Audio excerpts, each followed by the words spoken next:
mi conferencia. Antes de la conferencia, recordar, como bien me ha introducido José Miguel, pues yo entré de soldado con 19 años. 19 años de soldado en Córdoba, no sabía ni lo que era el ejército, por así decir.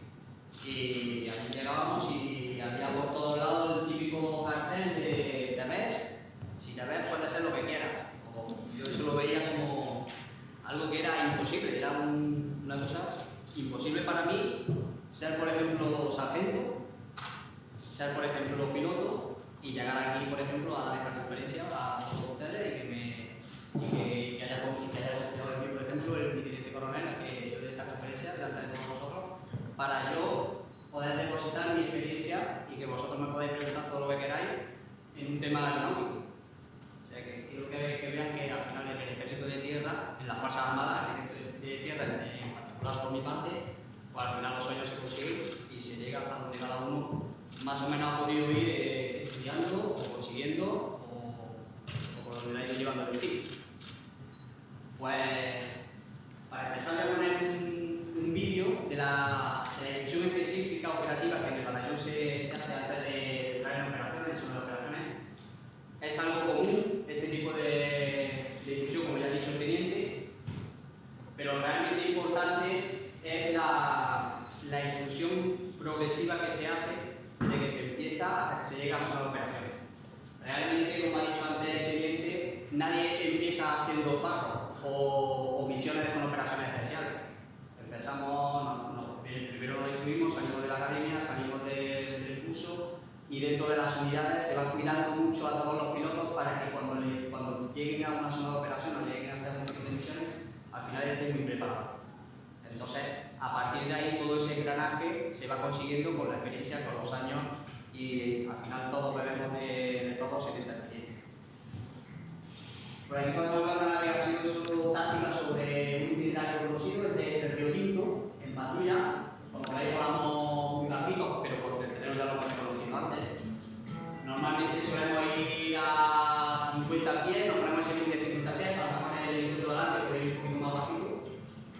Pero al final se trata de eso, de conocernos como patrulla, conocernos como pilotos, al final vienen los operadores de auto con nosotros, al final todos somos un equipo, tanto dentro de un helicóptero, como tripulación, como dentro de lo que es una patrulla completa. Y todo esto al final es instrucción para cada vez que hacemos una misión real. Una misión real, que las misiones reales son todas, porque en todas volamos. O sea, yo salgo a volar y para mí eso ya es una misión real. Pero al final nos estamos instruyendo y adiestrando siempre para llegar a esa misión que nos viene ahora, que sería familiar. ¿Vale? Entonces, aquí empezaría mi conferencia y se trata de que os pongáis en el lugar de esa misión nuestra, mía en concreto, de la FAME en general, pero en esta en concreto del 2018, sobre todo al principio porque se hace un primer despliegue y hay que imaginarse cómo se hace un primer despliegue, cómo se llevan los helicópteros, cómo se hace ese traslado desde Kuwait, cómo llegan hasta que llegan a Cali, a cerca de Bagdad, y luego todo cómo eso va evolucionando en el tiempo, dónde estamos ahora y cómo hemos ido aprendiendo en todos estos años que llevamos ahí. Empezamos después de Afganistán a estar parados desde 5 años y al final esos 5 años parece que no, pero estábamos un poco oscilados. Entonces, todo eso hemos tenido que empezar con mucho aprendizaje que llevamos, mucho bagaje que llevamos anteriormente, pero que todo eso es otra vez aprender desde cero en un sitio nuevo, una experiencia nueva, una misión nueva, una característica diferente a lo que era Afganistán. Entonces lo que quiero es que realmente se pongan en nuestra piel, tanto como cuando llegamos, las misiones que hacemos allí realmente, cómo vivimos allí y sobre todo las condiciones de ejecución que están sobre todo enfocadas a la seguridad de vuelo, en cómo hemos ido aprendiendo desde esa instrucción que hemos visto en el primer vídeo a cómo luego, cuando nos encontramos allí, nos encontramos que no es realmente eso lo que tenemos que entrenar y cómo ahora sí que se hace una instrucción específica para este tipo de operaciones. Pasamos por favor. ¿Qué hace la FAME en Irak? Ahora mismo en Irak tenemos dos misiones, ¿vale? Tenemos la que se llama Nuclear Invisible,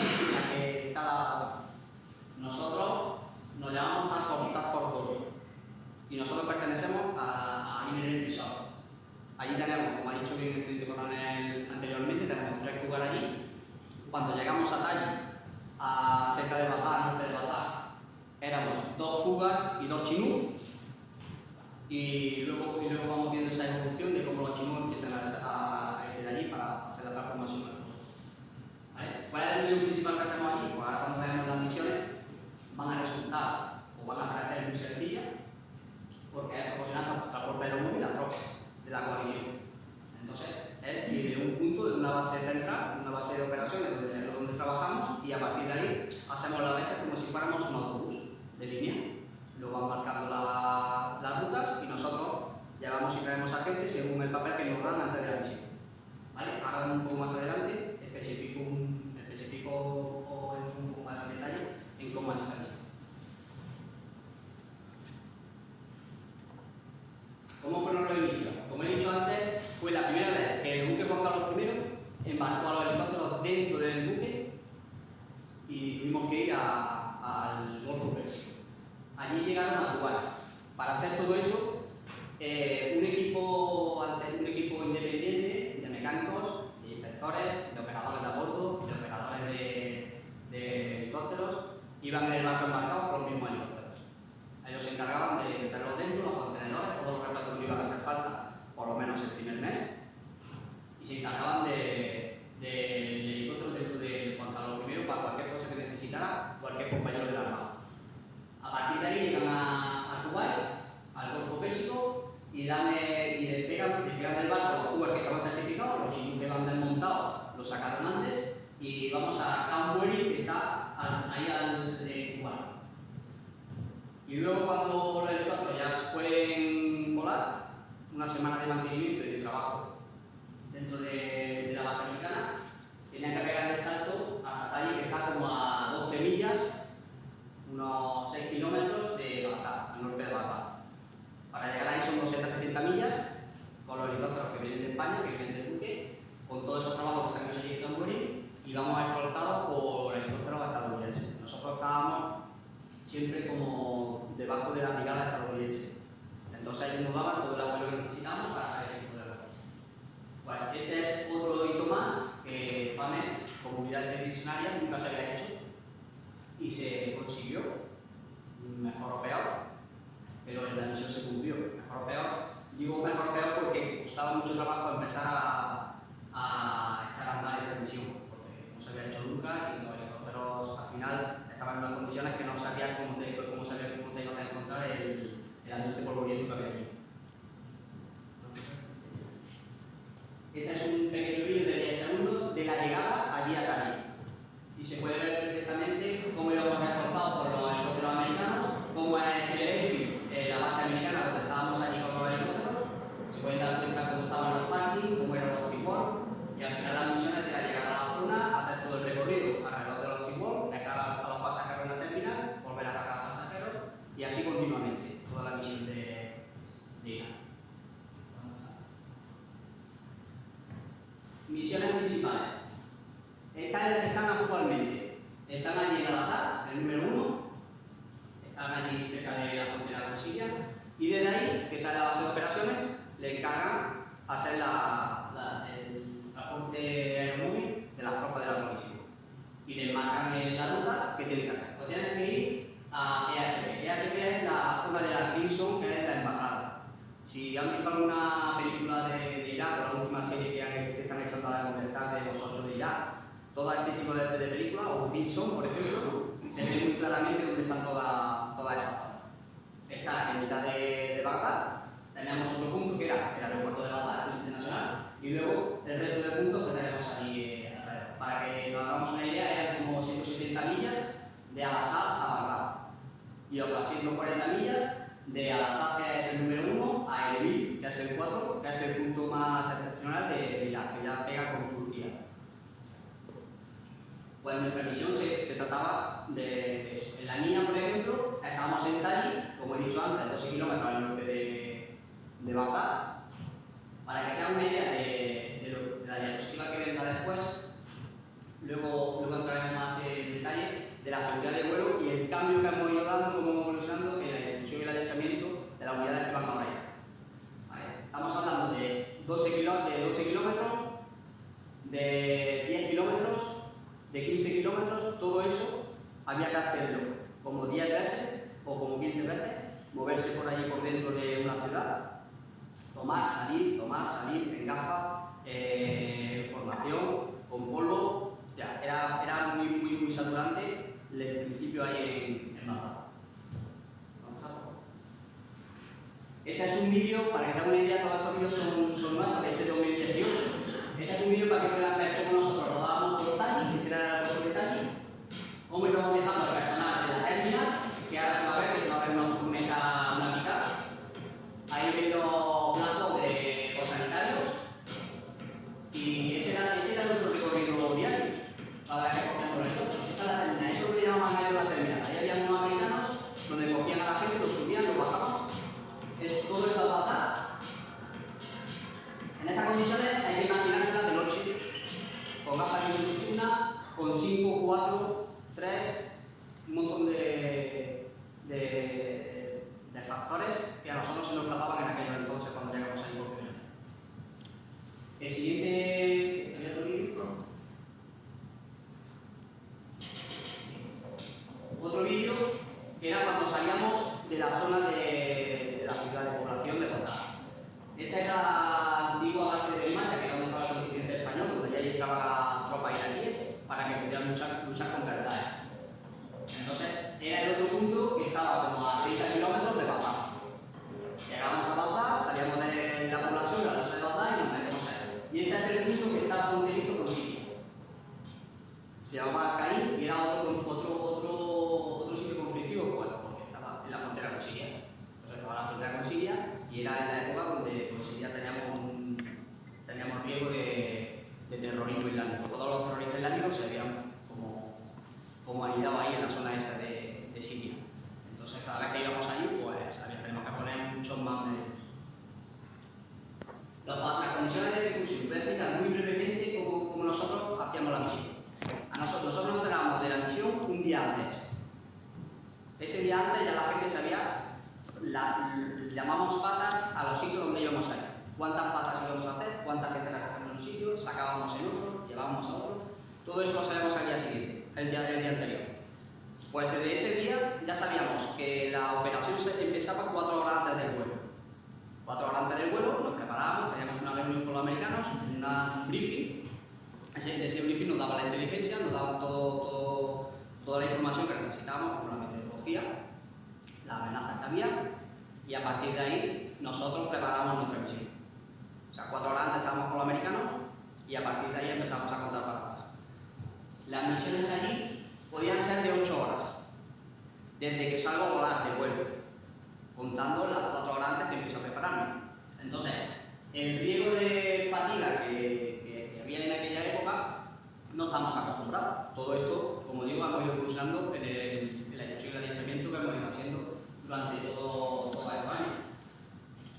8 horas de vuelo, 7 horas, 6 horas. Las más cortas eran 4 y media de vuelo. Entro en un aeropuerto, salgo, me meto en la embajada, salgo, voy a Belmaya, salgo. O sea, si no hacemos ese cómputo de factores que hay ahí, empiezan a entrar, como ha dicho antes el teniente, se mete la temperatura 50 grados, 47 grados. De noche podía ser unos 40.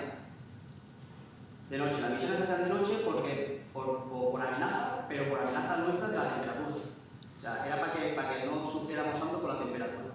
Pero claro, se aumentaba la amenaza de UV, de la gafa, la amenaza de información y la amenaza de población. O sea, ahora estoy volando en población, con gafas de visión nocturna, con mis compañeros, pero luego vienen los compañeros americanos, que allí ya descubrimos que hay tres idiomas ingleses, por lo menos. Está el que, claro, el que hablamos nosotros, el que habla en la torre de Tallinn, que es iraquí, y luego el que hablan los americanos. Pues, y eso de noche. Pues al principio fue muy sufrido, porque al final lo sacamos adelante, bueno, con mucha inclusión sobre todo de preparación del vuelo, pero de la aeronave, de volar información y de sufrir mucho también. Pero todo eso que se ve ahí, de toda la información, todo eso se nos va contando. Las prestaciones no las he nombrado porque ya he nombrado la temperatura. Estoy volando con 45 grados de noche y monto a 10, 12 personas en el helicóptero.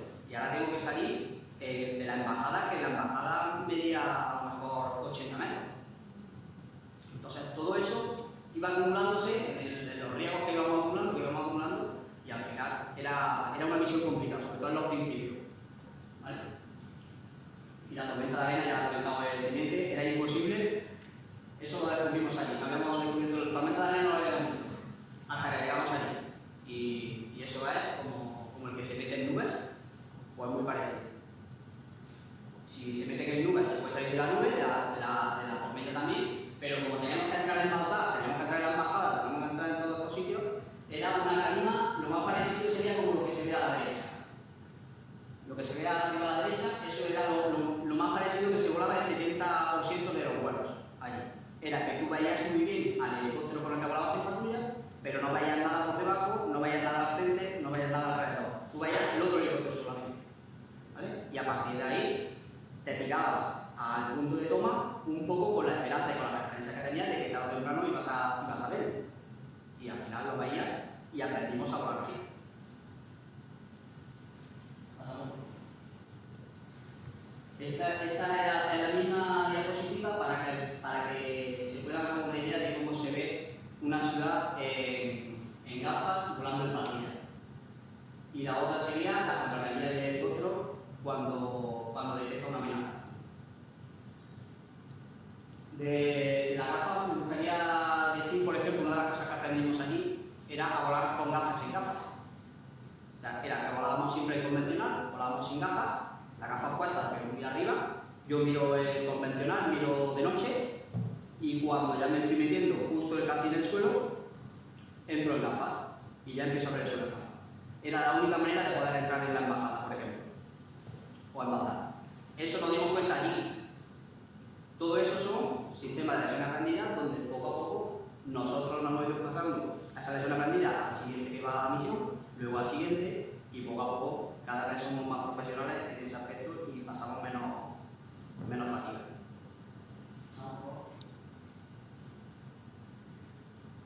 Mantenimiento. Como bien ha dicho el coronel, al final aquí somos un equipo. Nosotros nos llevamos los pilotos, ¿no? Ambiente aeronáutico, los pilotos. Al final nos llevamos los honores de la misión, también nos llevamos los sustos, la fatiga, los miedos, el verte solo, pero esto no funciona sin los operadores que hayamos a bordo y sobre todo sin los mecánicos, sin mantenimiento. Lo que he dicho antes del buque, se llevan un contenedor lleno de cosas, pero no saben si se lo han llevado todo. Se han llevado lo que creen que se tienen que llevar. Ahora llegamos allí y inicialmente como ahí, faltan aceites, no que falten, sino que al final se lo bebe el helicóptero por las condiciones meteorológicas que hay allí de polvo. Se beben los aceites, faltan aceites, la logística era la primera vez que estábamos en Bagdad, no es algo que ya estaba rodado. Entonces tuvimos muchos problemas con esos productos funcionales. Y ahora mismo los problemas los estamos teniendo por los hangares. Porque hay tormentas de arena, nos ponen unos hangares que son de tela rígidos y se caen. El banco del helicóptero lo rompe y eso es algo que operativamente pues, se queda el helicóptero en tierra hasta que los mecánicos lo puedan arreglar. ¿Cómo se cumple? Con el esfuerzo humano de los mecánicos. Si está en un hangar de tierra, pase por favor. Pues así ese es el hangar, es una tormenta de arena, como deja el helicóptero dentro de un hangar, pues eso al final es pues, el personal limpiando, echando más horas, pasando más revisiones y no queda otra para sacar la misión adelante. Vida real. Mi vida en Tallinn. Esto era el Tallinn, no era yo, ese era un compañero mío. Pero esto nos encontramos, nosotros dormíamos ahí en que se ve a la izquierda, esos son abrigos de hormigón, dentro está la vivienda, la del centro son las viviendas donde dormíamos nosotros, y a partir de ahí, con los medios que nos daban y lo poco que podíamos conseguir, como los helicópteros cuando llegan, pues había que hacerle mucho mantenimiento y volaban menos, pues nosotros nos dedicamos a carpintería, a pintar y a desentar un poco nuestra zona de vida. Nos creíamos que íbamos a estar en Tallinn pues mucho más tiempo, porque no creíamos que íbamos a dar el salto a pasar. Entonces pues lo acondicionamos todo para el siguiente que viniera, se montara mejor, el siguiente lo iba mejorando, el siguiente lo iba mejorando y así íbamos. Esto es ahora la sala.